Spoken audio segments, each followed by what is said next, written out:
बिस्मिल्लाहिर्रहमानिर्रहीम। अस्सलाम वालेकुम क्लास। उम्मीद है आप सब लोग ठीक होंगे और खैरियत से होंगे। 6 चैप्टर हमने स्टार्ट किया हुआ था जिसमें हमने कल कम्प्लेक्स कंपाउंड्स की डेफिनेशन और एक छोटी सी एग्जांपल पढ़ी थी। आज हम उसके कंपोनेंट्स के बारे में पढ़ेंगे।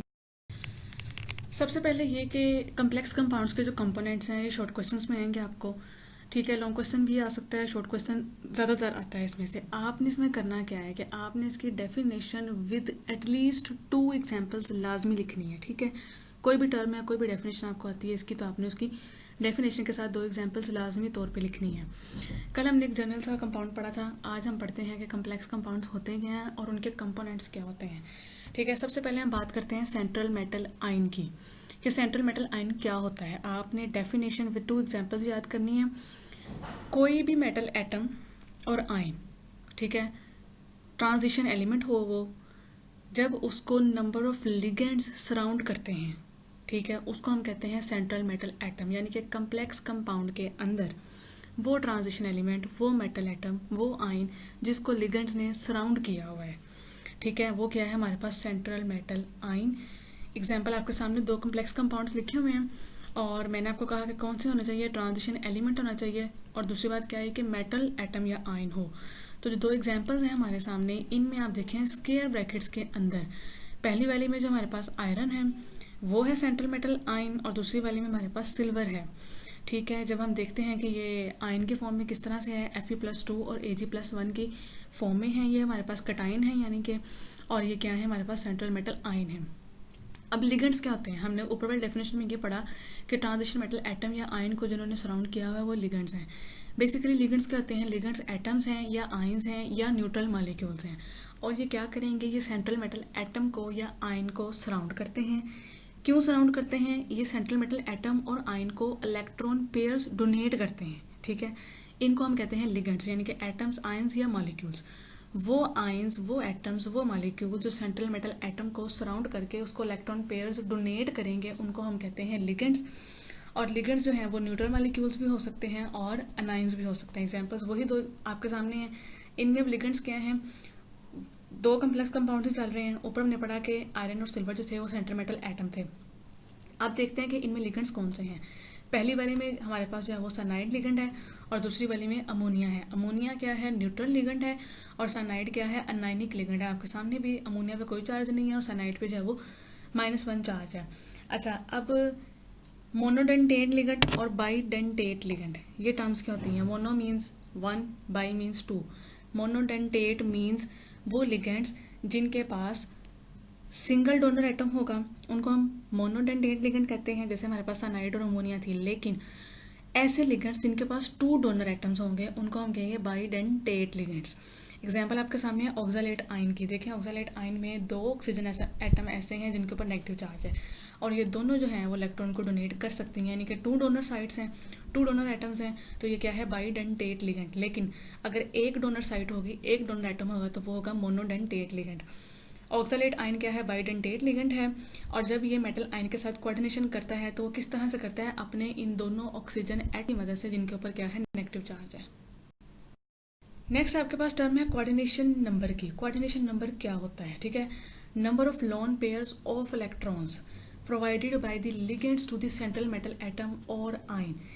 लिगेंड्स सेंट्रल मेटल एटम या आयन को जो नंबर ऑफ इलेक्ट्रॉन्स प्रोवाइड कर रहे होते हैं उसे हम कहते हैं सेंट्रल मेटल एटम का कोऑर्डिनेशन नंबर, यानी कि जिस नंबर से लिगेंड ने सेंट्रल मेटल एटम के साथ कोऑर्डिनेट किया होता है वो नंबर ऑफ इलेक्ट्रॉन्स क्या होते हैं, कोऑर्डिनेशन नंबर, यानी कि number of electrons provided by the ligands to the central metal atom, ठीक है। और लिगेंड और एटम के दरमियान जो कोऑर्डिनेशन होती है वो उन्हीं बेसिकली इलेक्ट्रॉन्स की वजह से हो रही होती है, तो उस नंबर ऑफ इलेक्ट्रॉन्स को हम कहते हैं कोऑर्डिनेशन नंबर। 2 एग्जांपल्स आपके सामने हैं, और पहले में देखें 6 लिगेंड्स हैं, और जो साइनाइड है, साइनाइड बेसिकली CN हमारे पास यहाँ पे लिगेंड है, और आयरन जो है वो सेंट्रल मेटल एटम है। साइनाइड आपको पता है अनायनिक लिगेंड है और मोनोडेंटेट है, ठीक है। हर लिगेंड ने 1 इलेक्ट्रॉन देना है, 6 साइनाइड है तो 6 इलेक्ट्रॉन देंगे, तो आयरन का कोऑर्डिनेशन नंबर क्या होगा, 6। नेक्स्ट एग्जांपल में अमोनिया है, ये न्यूट्रल लिगेंड है, यहाँ पे हमारे पास सेंट्रल मेटल एटम कॉपर है, और अमोनिया भी मोनोडेंटेट है, इसने भी 1 लिगेंड देना है, इसके भी 1 लिगेंड ने 1 इलेक्ट्रॉन पेयर देना है, तो हमारे पास इसका कोऑर्डिनेशन नंबर क्या होगा, कॉपर का कोऑर्डिनेशन नंबर 4 होगा सेकेंड एग्जाम्पल में, और फर्स्ट एग्जाम्पल में आयरन का 6 होगा। कोऑर्डिनेशन स्फीयर क्या होता है, मैंने आपको जब कल पढ़ाया था कम्प्लेक्स कंपाउंड्स के बारे में, तो मैंने आपसे कहा था कि इनको हम इस तरह से क्यों लिखते हैं, स्क्वायर ब्रैकेट और फिर स्मॉल ब्रैकेट के अंदर लिगेंड्स को लिखते हैं। तो सेंट्रल मेटल एटम को अलोंग विद इट्स लिगेंड्स हम स्क्वायर ब्रैकेट के अंदर रिप्रेजेंट करते हैं, इसको हम कहते हैं कोऑर्डिनेशन स्फीयर। ठीक है, ये अनायनिक भी हो सकता है, ये कटायनिक भी हो सकता है, और ये न्यूट्रल भी हो सकता है। जैसे आपके पास ऊपर वाले 2 एग्जाम्पल्स हैं, उनमें अगर आप पहले में पोटाशियम को दूसरे में सल्फेट को निकाल दें, यानी कि पहले में कटायन को दूसरे में अनायन को निकाल दें, तो आपके पास जो बाकी हिस्सा है वो कोऑर्डिनेशन स्फीयर वाला हिस्सा है, वो कम्प्लेक्स हिस्सा है। हमने कल भी पढ़ा था कि कटायन सिंपल अनायन कम्प्लेक्स भी हो सकता है, कटायन कम्प्लेक्स अनायन सिंपल भी हो सकता है। कोऑर्डिनेशन नंबर वाले में जो 2 एग्जाम्पल्स हैं उसमें आप देखें, पहली में पोटाशियम कटायन सिंपल है, अनायन जो है वो कम्प्लेक्स है, और दूसरी में कटायन कम्प्लेक्स है, अनायन सिंपल है। ठीक है, अब central metal atom along with ligands, इसको हम स्क्वायर ब्रैकेट में प्लेस करते हैं और इसको हम कहते हैं कोऑर्डिनेशन स्फीयर। 3 एग्जांपल्स हैं आपके सामने। दूसरी बात ये हुई कि कोऑर्डिनेशन स्फीयर जो है वो अनायनिक भी हो सकता है, कटायनिक भी हो सकता है, और न्यूट्रल भी हो सकता है। इन अबव एग्जांपल्स में पहली एग्जांपल में देखें, पोटाशियम जो है वो कटायन है, वो सिंपल है, और दूसरा जो है हमारे पास अनाइन वो कम्प्लेक्स है और इस पर -4 चार्ज है, यानी कि ये अनायनिक है।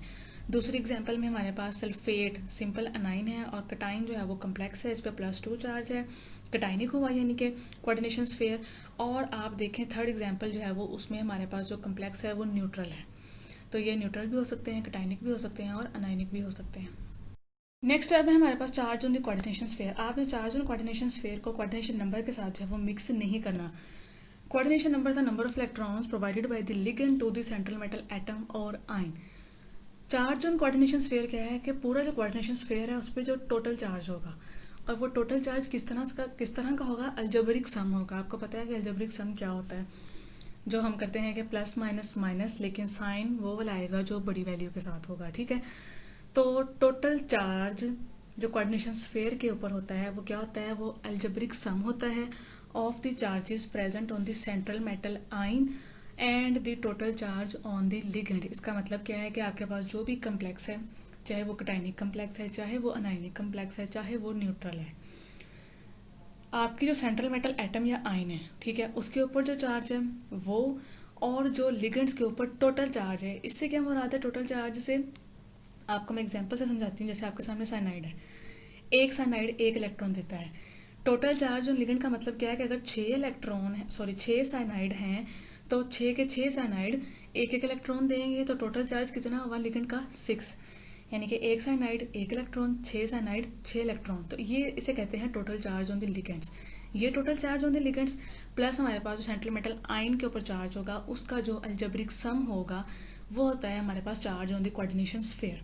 जैसे एग्जांपल है आपके सामने FeCN taken 6 times, coordination sphere के ऊपर टोटल चार्ज कितना है -4 का। अब ये कैसे आया, total charge on the ligand -6 है। कैसे, साइनाइड -1, 6 है तो -6, और आयरन जो है यहाँ पे +2 की फॉर्म में है, तो अलजेब्रिक सम करेंगे तो हमारे पास क्या आएगा, -4 आएगा। नेक्स्ट हमारे पास टर्म है चिलेट्स की।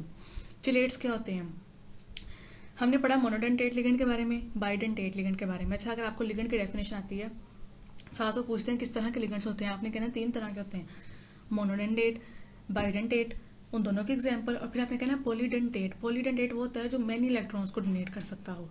ठीक है, हमारे पास एक पॉलीडेंटेट लिगेंड है, उसके पास मैनी डोनर एटम्स हैं।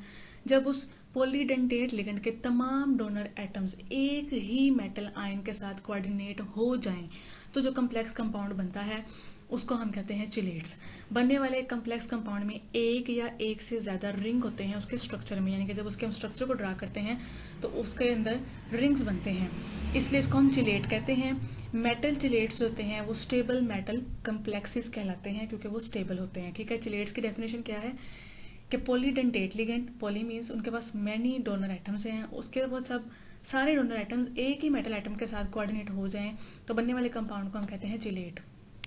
आपके सामने मौजूद है डाईऑक्सालेटो पार्टिनेट 2 आयन की फॉर्म की शक्ल में। ठीक है, आपने इसका नेम, इसकी एग्जांपल एज इट इज याद कर लेनी है।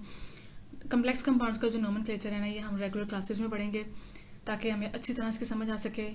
वाइट बोर्ड रिप्रेजेंटेशन होगी आपके सामने, आप लोग प्रैक्टिस करेंगे, टीचर आपको वहाँ पे गाइड करेगा ताकि आपको वहाँ पे अच्छी तरह से समझ आ जाए।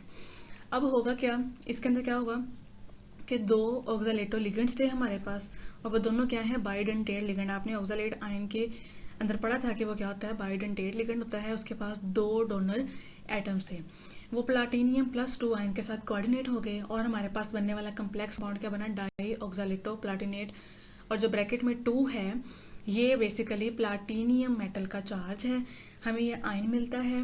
हर ऑक्सालेटो लिगेंड जो है वो क्या करता है, 5 मेंबर्ड रिंग स्ट्रक्चर बना रहा है कैटायन के साथ। हमने चलिए इसकी डेफिनेशन में भी पढ़ा था कि जब पॉलीडेंटेट लिगेंड के तमाम डोनर एटम्स एक ही मेटल एटम के साथ कोऑर्डिनेट हो जाएं तो रिंग स्ट्रक्चर बनता है। आप ये देखें 5 membered ring left hand side पे बना हुआ है, 5 मेंबर्ड रिंग ही राइट हैंड साइड पे बना हुआ है, 2 कार्बन 2 ऑक्सीजन और प्लाटिनियम का, तो इसलिए इसको हम कहते हैं चिलेट। आपने इसका नाम एज याद कर लेना है। जो नोमेनक्लेचर है, जो रूल्स हैं नेम राइटिंग के, वो हम रेगुलर क्लासेस में इंशाल्लाह पढ़ेंगे। और इसका जो क्वेश्चन बनता है एक्सरसाइज में, question number 5, explain the following terms with examples. Ligands क्या होते हैं, कोऑर्डिनेशन स्फीयर क्या होता है, सेंट्रल मेटल एटम क्या होता है। इस तरह से 4 टर्म्स पूछ के लॉन्ग क्वेश्चन भी बन सकता है, शॉर्ट में भी पूछ सकते हैं। एक उन्होंने पूछा हुआ ऊपर वाले टॉपिक से कि सब्स्टिट्यूशनल अलॉयज क्या होते हैं, वो भी हम कर चुके हैं। नेक्स्ट हमारा टॉपिक स्टार्ट हो रहा है आयरन का, कि आयरन क्या होता है। जो मोस्ट इंपॉर्टेंट आयरन की ओर्स हैं वो 3 तरह की हैं हमारे पास, एक है मैग्नीटाइट, एक है हीमाटाइट और एक है लिमोनाइट। तीनों के फॉर्मूलाज आपके पास गिवन है, आपने इनको याद करना है। अगर हम हिस्ट्री की बात करें तो आयरन को प्री हिस्टोरिक डेज में प्रिपेयर किया गया, कहाँ किया गया, इजिप्ट में किया गया, और कब किया गया, 1500 BC। BC stands for before Christ कबल अज मसीह, जो आप पढ़ते हैं, ठीक है। चाइना में भी आयरन को बनाया गया 2500 BC में, यानी कि 2500 कबल अज मसीह में बनाया गया। सब कॉन्टिनेंट में भी इसको प्रोड्यूस किया गया, कब किया गया, 600 BC। आपने ये जो इनके ईयर्स हैं और जो कंट्री के नेम्स हैं इनको आपने याद करना है, प्लस आपने आयरन के तीनों ऑर्स के नेम्स याद करने हैं। अच्छा जी, आयरन हमें कमर्शियली किस तरह से अवेलेबल होता है। कमर्शियली हमारे पास 3 तरह की फॉर्म्स में पाया जाता है। पहला है पिग आयरन और कास्ट आयरन। आपने इनमें कार्बन की परसेंटेज लाजमी और मलजूम याद करनी है। पहली पिग आयरन और कास्ट आयरन के अंदर 2.5 से 4.5% होता है कार्बन। रॉट आयरन में 0.12 से 0.25% के अंदर कार्बन होती है, और स्टील के अंदर 0.25 से 2.5% कार्बन होती है। आपने कार्बन की परसेंटेज लाजमी याद करनी है, ठीक है। अब हम पढ़ते हैं रॉट आयरन। रॉट आयरन की कंपोजिशन क्या होती है, ये कमर्शियल आयरन की प्योरेस्ट फॉर्म है, ठीक है। कमर्शियली जो हमें आयरन अवेलेबल होता है उसमें जो प्योरेस्ट फॉर्म है वो क्या है, रॉट आयरन की है। क्यों, क्योंकि इसके पास कार्बन की लोएस्ट परसेंटेज है, ठीक है, अप टू 0.3% होती है मिनिमम। इसके अंदर सल्फर की इम्प्योरिटीज़ होती हैं, फॉस्फोरस की हो सकती हैं, सिलिकॉन की हो सकती हैं और मैंगनीज की हो सकती हैं। कार्बन जो इसके अंदर है वो 0.3% तक होता है, और बाकी जो इम्प्योरिटीज़ होती हैं वो सल्फर, फॉस्फोरस, सिलिकॉन और मैंगनीज की हो सकती हैं। और वो बाकी इम्प्योरिटीज़ भी गई हैं, सल्फर की 0.2% से 0.15% तक दी गई है, मैंगनीज की 0.25% है, और फॉस्फोरस की 0.04 से 0.2% तक है। कार्बन की 0.12 से 0.25 तक होती है। ओवरऑल इन्होंने कह दिया कि ऑलमोस्ट जो है वो 0.3% इम्प्योरिटीज़ होती हैं इसके अंदर। कार्बन की जो परसेंटेज है वो कम होती है, सल्फर, फॉस्फोरस और मैंगनीज की जो है वो गिवन है। अब हम रॉट आयरन की मैन्युफैक्चरिंग पढ़ते हैं। किस मेथड से पढ़ेंगे, कास्ट आयरन से हम रॉट आयरन को कैसे प्रिपेयर करते हैं, ठीक है। रॉट आयरन को हम कास्ट आयरन से प्रिपेयर करते हैं बाय पुडलिंग मेथड। पुडलिंग क्या होती है, खोखला कर देना, आम जुबान में से कहते हैं, यानी कि हम कास्ट आयरन से रॉट आयरन को ऑब्टेंड करते हैं मैक्सिमम हद तक। कास्ट आयरन को हम बिल्कुल खोखला कर देते हैं कि वो हमें जो है ना प्योर फॉर्म में रॉट आयरन प्रोवाइड करते हैं। होता क्या है, इसके अंदर हम कास्ट आयरन को एक स्पेशल टाइप की फर्नेस होती है, जैसे बोलते हैं रेवर्बरेटरी फर्नेस, रोटेटिंग फर्नेस होती है, इसके अंदर हीट करते हैं। और चूँकि हम पुडलिंग मेथड से कर रहे हैं तो उसको हम बोलेंगे पुडलिंग फर्नेस। इस फर्नेस की यानी कि जो छत होती है, जो रूफ होती है, वो बहुत लो होती है, यानी कि नीची होती है। क्यों होती है, ताकि जो हीटिंग प्रोसेस में हॉट गैसेस और फ्लेम्स निकल रहे होते हैं, छत उनको दोबारा रिफ्लेक्ट बैक कर देती है, और वो वाले फ्लेम्स और वो वाले हॉट गैसेस भी कास्ट आयरन को मेल्ट करने के लिए यूज़ की जाती हैं। डायग्राम में आपको भी दिखाऊंगी, आप यूँ ही समझ लें कि बॉटम में कास्ट आयरन पड़ा है, जो है वो हीट हो रहा है, मेल्ट हो रहा है। जो उसमें से हॉट गैसेस धुआं वगैरह निकलेगा वो दोबारा उसकी रूफ से डिफ्लेक्ट होके नीचे आ जाएगा। लो रूफ इसलिए रखी जाती है ताकि हॉट गैसेस को ज़्यादा ट्रैवल ना करना पड़े, जैसे ही ऊपर जाके रूफ से टकराएं दोबारा वापस होके हमें जो है वो मेल्टिंग प्रोसेस में हेल्प करें। ये जो फर्नेस हमारे पास होती है ये हेमाटाइट से लाइन हुई होती है। हेमाटाइट आपने पढ़ा था, और है आयरन की ही। कास्ट आयरन को हम अपनी फर्नेस के बॉटम में प्लेस करते हैं, हॉट गैसेस उसको मेल्ट करती हैं, और मेल्ट होने वाले आयरन को हम स्टीड भी कर रहे होते हैं। उस स्टीड करने के प्रोसेस को हम पुडल्ड भी कहते हैं, और जिसकी मदद से हम ये पुडलिंग और स्टीडिंग कर रहे होते हैं वो होते हैं आयरन के बने हुए लॉन्ग रोड्स होते हैं, और हमने आयरन के बने हुए रोड्स ही लेने हैं ताकि इम्प्योरिटीज़ कम से कम हो। और उन आयरन के लॉन्ग रोड्स को हम कहते हैं रेबल्स, और इन रेबल्स को हम डोर्स के अंदर जो ओपनिंग्स होती है उनसे एंटर करते हैं और इनको हम हर्थ यानी कि जो हमारे पास बॉटम है जहाँ पे लाइनिंग हुई है, जहाँ पास आयरन मौजूद है, उसके साथ कॉन्टैक्ट में लाते हैं। डायग्राम के साथ आपको दोबारा एक्सप्लेन करूँगी। डायग्राम आपके सामने आ गई, ठीक है, आपको इससे ज़्यादा अच्छा क्लियर हो जाएगा। ये फर्नेस बनी हुई है हमारे पास। हमने पढ़ा था कि फर्नेस की जो लाइनिंग है वो हेमाटाइट लाइनिंग होती है, हेमाटाइट लाइनिंग हुई हुई है, ठीक है। हर्थ में उसके अंदर यानी कि जो हर्थ कहते हैं बॉटम पे बनी हुई वो प्लेस जहाँ पे यानी कि आप ये समझ लें कि वो बर्तन जिसके अंदर हमने को कास्ट आयरन को जो है वो मेल्ट करना है, उसके अंदर आपके पास मोल्टन आयरन मौजूद है, ऊपर एक डोर लगा हुआ है, उस डोर से हमने जो है वो अपना स्टिरर जिसको हमने रेबल कहा था उसको एंटर करना है। रूफ आप देख रहे हैं कि जी शेप की है, उसको हमने बहुत नीचे करके रखा है ताकि हॉट गैसेज हैं वो टकरा के फ़ौरन वापस आ जाएं, और जो दूसरी वेस्ट गैसेज हैं वो जो है वो एक ब्लैंक स्पेस है चिमनी के ज़रिए जो है वो बाहर जा रही हैं, और ये जी हमारा रोट आयरन जो है वो प्रिपेयर हो रहा है। अब हमने पढ़ा था कि जो हमारी फर्नेस है उसमें हेमाटाइट की लाइनिंग हुई होती है। वो लाइनिंग किस पर्पज़ के लिए की जाती है? इस पर्पज़ के लिए की जाती है ताकि वो ऑक्सीजन प्रोवाइड करे। वो ऑक्सीजन क्यों चाहिए होती है?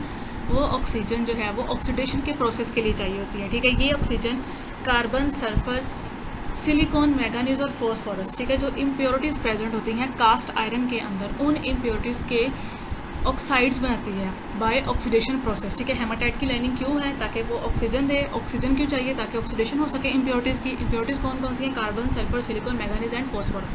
इनके ऑक्साइड्स बन जाएंगे, रिएक्शन आपके सामने है।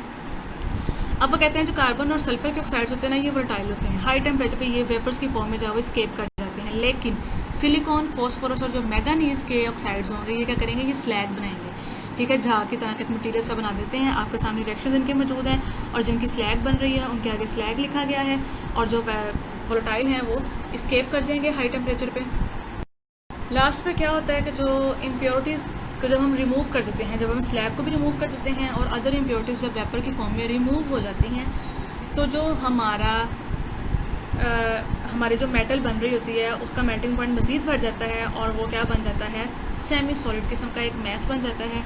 ये सेमी सॉलिड मैस को हम जो है वो किस तरह से कलेक्ट करते हैं? इसकी बॉल्स बन जाती हैं छोटी छोटी। रेबल्स क्या हैं? वो रोड्स हैं जो हमने पुडलिंग और स्टीरिंग के लिए यूज़ की थी, ठीक है। इन रेबल्स और के एंड पे आप ऐसे समझ लें जैसे चम्मच के एंड पे कोई चीज़ लग जाती है ना, उस तरह से हम इन बॉल्स को रेबल्स के एंड पे कलेक्ट करते हैं, और ये बॉल्स जब गर्म ही होती हैं तो इनको हम हैमरिंग यानी कि ब्रेकिंग के प्रोसेस में जो है वो सब्जेक्ट कर देते हैं, ताकि इनमें जो इम्प्योरिटीज़ रह गई हैं वो भी बाहर आ जाएं और हमें जो है वो प्योरेस्ट फॉर्म मिल जाए रोट आयरन की।